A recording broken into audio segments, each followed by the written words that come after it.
Film के शुरुआत में हम 9 साल के ईमा ग्रॉसमैन को देखते हैं। वो कमरे की खिड़की से एक बिल्ली को फाउंटेन में डूबते हुए देखती है। वो बिल्ली को इग्नोर कर देती है और अपनी सुबह के रूटीन को चालू रखती है। वो डूबती हुई बिल्ली पर जरा भी तरस नहीं दिखाती। ईमा अपने पिता डेविड ग्रॉसमैन के साथ रहती है। वो एक अच्छी स्टूडेंट और एक अच्छी लड़की है। हालांकि ऐसा लगता है कि उसमें कोई इमोशन नहीं है। उस दिन नाश्ते पर ईमा कहती है कि उसे स्कूल में सिटीजन अवार्ड जीतने की इच्छा है। दोनों की बातचीत के दौरान ईमा की चाची एंजेला आती है। वो डेविड को एक नई दाई के बारे में बताती है जिसे उसने ईमा के लिए खोजा है। बात ऐसी है कि ईमा की पिछली दाई एक बुरी दुर्घटना का शिकार हुई थी। जैसी उनकी बातें चल रही हैं, ईमा फाउंटेन में मरे हुए बिल्ली की ओर इशारा करती है। डेविड बिल्ली को बाहर लाता है, लेकिन ईमा को उसकी मौत के बारे में कोई दुख नहीं है। उस दिन स्कूल में बच्चे पढ़ाई के दौरान ततैया से डर जाते हैं। जैसे ही छात्र डर के मारे पीछे हटते हैं, ईमा बहादुरी से एक ग्लास लेती है और ततैया को पकड़ लेती है और उसे खिड़की से बाहर उड़ने देती है। इस बीच डेविड क्लोवी नाम की एक बेबीसिटर का इंटरव्यू लेता है। उसे उसके काम का अनुभव पसंद आता है, इसलिए वो उसे काम पर रखता है। ऐसा लगता है कि क्लोवी डेविड में इंटरेस्टेड है। स्कूल में ईमा की दोस्त किटी खेलते वक्त ईमा से टकराती है। ईमा उसे उठने में मदद करती है। उनके टीचर ये देखते हैं।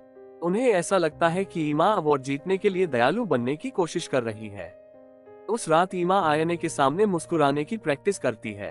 अगले दिन अवार्ड फंक्शन होता है।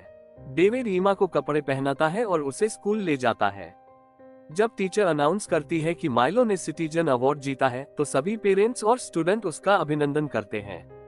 ईमा काफी निराश होती है। जब डेविड ईमा से माइलो की जीत के बारे में बात करता है, तो वो कहती है कि वही इसकी असली हकदार है। जब डेविड उसे घूर कर देखता है, तो वो माफी मांगती है।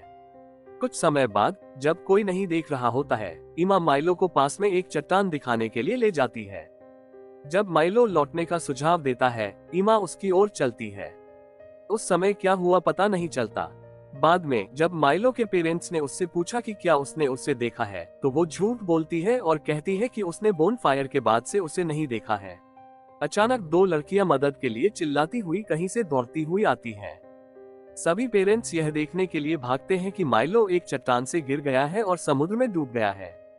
उसके पिता उसको पानी से निकालते हैं और उसे सीपीआर देने की कोशिश करते हैं, लेकिन माइलो मर चुका था। अगली सुबह नाश्ते पर डेविड ईमा से पूछता है कि वो कैसा महसूस करती है, लेकिन वो इस बात को पूरी तरह से नजरअंदाज कर देती है कि उसके दोस्त की मृत्यु एक दिन पहले हुई थी। बाद में नई दाई क्लोई घर में आती है। उस रात डेविड घर नहीं है। ईमा डेविड के कमरे में क्लोई को कुछ दवाएं चुराते हुए देखती है।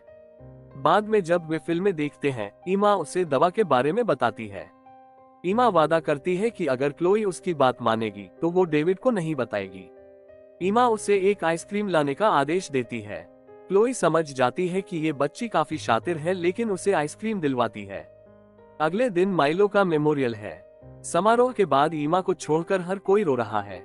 डेविड माइलो के पेरेंट्स से बात करता है और पता चलता है कि माइलो का मेडल गायब है। वे मान लेते हैं कि वो समुद्र में डूबा होगा। तभी ईमा भी रोने लगती है। ऐसा लगता है जैसे वो माइलो के पेरेंट्स के सामने दुखी होने का नाटक कर रही हो। डेविड उसके अजीब से बर्ताव से चिंतित है।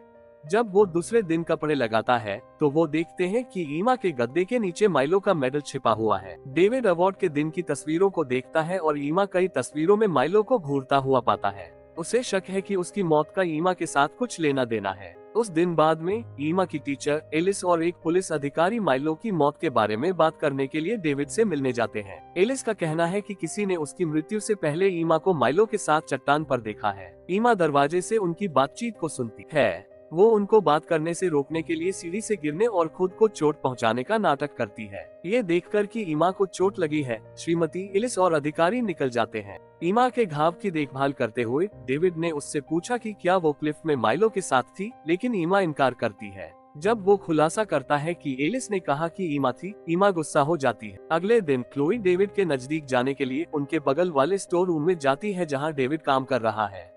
उसने डेविड से पूछा कि क्या वो वहाँ स्मोक कर सकती है, लेकिन डेविड ने यह कहते हुए इनकार कर दिया कि उस जगह पर बहुत ज्वलनशील पदार्थ है। इसके बाद क्लोई ईमा को स्कूटर से खेलने के लिए सड़क पर ले जाती है। जब वो जा रहे थे, तो दोनों माइलो के घर के सामने एलिस की कार को देखते हैं। वो माइलो की माँ से बात कर रही है। क्लोई का कहना है कि वे ईमा के खिलाफ बोल रहे हैं। वो जानती है कि ईमा ने माइलो के साथ कुछ किया है। हालांकि छोटी ईमा ऐसे बर्ताव करती है जैसे वो नहीं जानती कि क्लोई किस बारे में बात कर रही है। जब वे घर वापस आते हैं तो वो बातचीत जारी रखते हैं।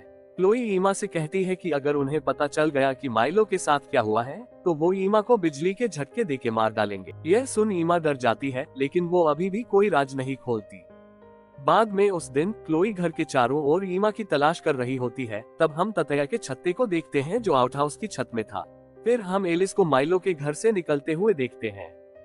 जैसे ही वो गाड़ी चलाती है, एक ततया उसका ध्यान भटकाती है जो लगभग एक दुर्घटना का कारण बनती है। पीछे की सीट पर पूरा छत्ता होता है। ईमा ने अपने टीचर को मारने की कोशिश करने के लिए कार में छत्ता रखा था। घर पर वापस क्लोई को ईमा के बिस्तर के नीचे माइलो का मेडल मिला। वो इसे डेविड के ड्रेसर के एक लैंप में लटका देती है ताकि ईमा को पकड़ा जा सके। डेविड बाथरूम में होता है जब ईमा कमरे में आती है और मेडल देखती है। वो इसे लैंप से निकालती है और अपने पीछे छिपाती है, पर डेविड ने वो नोटिस किया। वो उसे उसके कमरे में वापस लाता है और मेडल के बारे में उससे बात करता है। ईमा बताती है जब वो खेल रहे थे तब माइलो उसे मेडल दिया। ईमा सरासर झूठ बोलती है, इसीलिए डेविड इससे ध्यान हटाने के लिए ड्राइव पर जाता है। वो सड़क के किनारे दुर्घटनाग्रस्त एक कार देखता है। उसने एंजेला को कॉल किया और उससे ईमा को एक साइकेट्रिस्ट खोजने के लिए कहा। डेविड को ईमा और माइलो के बारे में बुरे सपने आने लगते हैं। अगले दिन ईमा ने क्लोई से मेडल वहाँ रखने के बारे में बात पूछी। वो गुस्से में है। तभी डेविड नीचे आता है और उसे अपने साथ आने के लिए कहता है। वो मेडल वापस करने के लिए उसे माइलो के घर ले जाता है। माइलो की माँ कंफ्यूज होती है, लेकिन शुक्र जताती है कि मेडल वापस लाया गया। उसने फिर उन्हें एलिस की मौत के बारे में बताया। ततया के कारण उसकी कार दुर्घटना हुई थी। डेविड हैरान हो जाता है। ईमा रोने का नाटक करती है, यह कहते हुए कि एलिस उनकी पसंदीदा शिक्षिका थी। हालांकि अपने घर के रास्ते में ईमा एलिस की मौत के बारे में भूल गई। वो क्लोई के साथ कुकीज पकाने के बारे में बात करती है। डेविड इस अजीब से बर्ताव से परेशान है। बाद में जब डेविड आउटहाउस में काम कर रहा होता है तो वो नोटिस करता है कि मक्खी का छत्ता चला गया है। उसे एलिस की मौत के लिए अपनी बेटी पर शक है। अगले दिन ईमा की उसकी डॉक्टर मार्च के साथ विजिट हुई। इस सेशन में उसने और ईमा ने एक लंबी बातचीत। डॉक्टर डेविड को बताती है कि ईमा किसी और सामान्य बच्चे की तरह है। ईमा ने मनोचिकित्सक को भी बेवकूफ बनाया। जब दोनों घर वापस आते हैं तो डेविड देखता है कि क्लोई उसकी स्पोर्ट्स ब्रा में सन बाथिंग कर रही है। उसने उसे ईमा के पास जाने के लिए कहा। क्लोई और ईमा की बातें चलती है। वो ईमा को बताती है कि डेविड उसके रूप को देख रहा था। वो ये भी कहती है कि वो उसकी सौतेली माँ हो सकती है। गुस्से में आकर ईमा अपने पिता से दूर रहने के लिए उस पर चिल्लाती है। उस रात ईमा डेविड से पूछती है कि क्या वो क्लोई को पसंद करते हैं। वो क्लोई के बारे में ये भी बताती है कि वो उसकी सौतेली माँ बनना चाहती है। हालांकि डेविड को बाहर जाने में देरी हो गई है, इसलिए वो उसे ज्यादा स्पष्टीकरण दिए बिना चला जाता है। कुछ समय बाद क्लोई को टीवी देखते समय शोर सुनाई देता है। वो ईमा की तलाश में जाती है, लेकिन उसे कहीं ढूंढ नहीं पाती। वो खिड़की से बाहर के घर को देखती है और वहाँ उसकी परछाई को देखती है। वो उसकी तलाश के लिए बाहर जाती है। जब वो आउट हाउस में जाती है तो दरवाजा बंद हो जाता है। वो उसे खोलने की कोशिश करती है, लेकिन लगता है कि वो बाहर से बंद है। तभी फर्श पर आग फैलने लगती है। क्लोई देखती है कि ईमा उसे खिड़की से देख रही है। वो उसे मारने की कोशिश करती है, लेकिन वो आग के चपेट में आ गई, जिससे उसकी मौत हो गई। आखिरकार डेविड अपने घर आकर देखता है कि अग्निशामक और पैरामेडिक्स घर पर है। वे उसे क्लोई की मौत के बारे में बताते हैं। ईमा को एक अधिकारी के घर ले जाया गया है। वो अंत में ईमा के पास जाता है और उसे गले लगाता है। उस रात डेविड ईमा के कमरे में आता है। वो उसके सामने बैठकर प्यार से पूछता है कि क्या उसने माइलो को चोट पहुंचाई है। वो उसे विश्वास दिलाता है कि वो उसकी मदद के लिए कुछ भी करेगा, लेकिन उसे सच बताना होगा। ईमा अंत में कबूल करती है कि उसने माइलो को चट्टान से धक्का दे दिया। वो यह कहकर बहाना बनाती है कि माइलो उसका मेडल लेने के लिए ईमा की रिपोर्ट करने जा रहा था। वो फिर लापरवाही से कहती है कि वो दोबारा ऐसा नहीं करेगी। डेविड डर से ठंडा पड़ गया। फिर वो उससे लिविया, ईमा की पिछली दाई के बारे में पूछता है। वो बताती है कि उसने उसे सीढ़ियों से नीचे धकेल दिया क्योंकि लिविया ने उसका हाथ पकड़ लिया था। वो तब कहती है कि लिविया को अधिक सावधान रहना चाहिए था। बात करते करते ईमा उत्तरोत्तर आक्रामक हो जाती है। जब उससे पूछा गया कि उसने क्लोई के साथ क्या किया, तो वो डेविड पर चिल्लाती है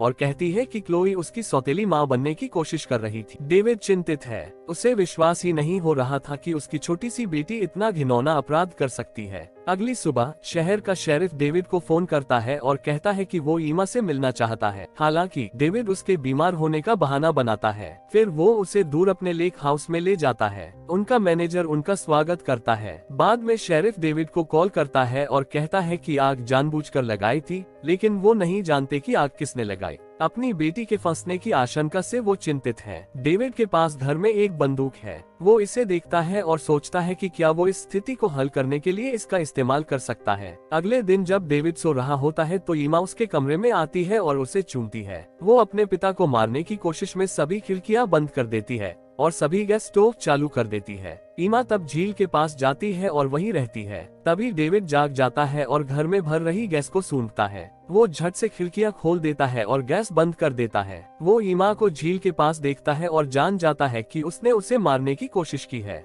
वो उसके पास गया और उससे पूछा कि उसने ऐसा क्यों किया। ईमा कहती है कि अगर उसे कुछ हुआ तो वो अपनी चाची एंजेला के साथ रहने के लिए जाएगी, जो वास्तव में उसे पसंद करती है। डेविड उसका हाथ पकड़ता है और शांति से उसे घर के अंदर ले जाता है। फिर हम देखते हैं कि डेविड दवाओं को पिसता है। बाद में वो उनके लिए एक कप हॉट चॉकलेट लाता है। दोनों एक साथ हॉट चॉकलेट पीते हैं और डेविड उसे सुला देता है। जब वो अपने कमरे में वापस आता है और एंजेला को फोन करता है और उसे ईमा के गलत कामों के बारे में सब कुछ बताता है, लेकिन वो उस पर विश्वास नहीं करती। वो एंजेला से माफी मांगता है और उसे बताता है कि उसके पास कोई और रास्ता नहीं है। हुआ यूं था कि डेविड ने ईमा की हॉट चॉकलेट में ड्रग्स मिलाया था ताकि वो और लोगों को न मार सके। वो एंजेला को यह नहीं बताता। उस रात जब वो सो रहा होता है तो ईमा उसके कमरे में प्रवेश करती है। वो अपने हाथ में एक बंदूक लेकर उसके ऊपर निशाना करती है। ईमा शूट करती है लेकिन चूक जाती है। डेविड के बगल में तकिए पर गोली लगती है। शोर ने उसे जगाया। डेविड ने उससे पूछा कि वो अभी तक जिंदा कैसे है। ईमा जवाब देती है कि उसने डेविड के साथ अपनी हॉट चॉकलेट बदली थी। ये देखकर कि वो उसे मारने वाली है, डेविड उसके हाथ से बंदूक पकड़ने के लिए छलांग लगाता है। ईमा जल्दी से अपना फोन लेती है और पुलिस को कॉल करती है। वो फिर बाथरूम में भाग जाती है क्योंकि डेविड उसे मारने के इरादे से उसका पीछा करता है। ईमा पुलिस को बताती है कि उसके पिता उसे मारने की कोशिश कर रहे हैं। डेविड बाथरूम का दरवाजा तोड़ता है और ईमा पर निशाना रखता है। तभी घर का मैनेजर उसके पीछे राइफल लेकर आता है। जब डेविड ईमा को मारने वाला होता है तो वो उसे गोली मार देता है। ईमा देखती है कि उसके पिता जमीन पर गिर जाते हैं और मर जाते हैं। पुलिस वहां पहुंचती है। अगली सुबह आंटी एंजेला घटनास्थल पर पहुंचती हैं। वो ईमा को बताती है कि उसके पिता शायद बीमार थे। फिल्म के अंत में हम देखते हैं कि एंजेला ईमा को गले लगाती और उस वक्त ईमा के चेहरे पर एक ठंडी और शैतानी मुस्कान होती है। वीडियो को लाइक, शेयर और चैनल को सब्सक्राइब करना ना भूलें।